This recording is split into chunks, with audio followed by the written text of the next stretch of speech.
माझ्या बीड शहरामध्ये 3 लाखाची लोकसंख्या आहे आणि त्या 3 लाखाच्या लोकसंख्येप्रमाणे आधी जुनी बॅकवॉटरची योजना होती ती 24 MLTची होती आणि जशी 3 लाखाच्या आसपास लोकसंख्या गेल्यानंतर देवेंद्र फडणवीस साहेब जेव्हा पहिल्यांदा मुख्यमंत्री झाले तर शेवटच्या टप्प्यामध्ये त्या लोकसंख्येप्रमाणे 25 MLTची नवीन योजना तिथं आली।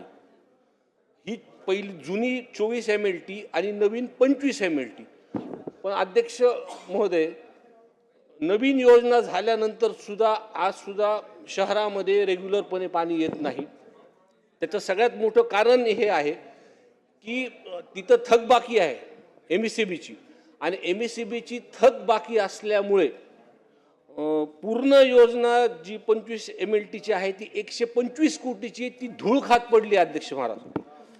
आणि सगळ्यात महत्त्वाची मधल्या काळामध्ये जे 20 दिवसाला बीड शहरामध्ये पाणी येत होतं तिथं आम्ही काही त्या जुन्या 24 MLT योजनेचे लिकेज काढून आम्ही ते 20 दिवसाचं पाणी 10 दिवसावर आणलं। पण अजितदादा पालकमंत्री झाल्याने त्यांनी बीड शहरामध्ये जाहीर केलं होतं की जी 25 MLTची जी योजना आहे ती चालू करून आपण 10 दिवसाचं पाणी 1 ते 2 दिवसामध्ये झालो। अशी ही घटना झाली अध्यक्ष महाराज। माझी विनंती आहे कळकळीची की 125 कोटीची योजना पूर्णपणे तयार झालेली आहे। वारंवार मी अधिवेशनाच्या मार्फत ही विषय सभागृहामध्ये मांडतो आणि सर्वात महत्त्वाचा अध्यक्ष महाराज, इतके दिवस नगरपालिकेमध्ये प्रशासक असल्यामुळं 15 वित्त आयोग जो आहे की गेल्या 3 वर्षापासून आलेले नाही, त्याचे कमीत कमी 30-35 कोटी रुपये ते कधीसुद्धा हे वर्ग होतील।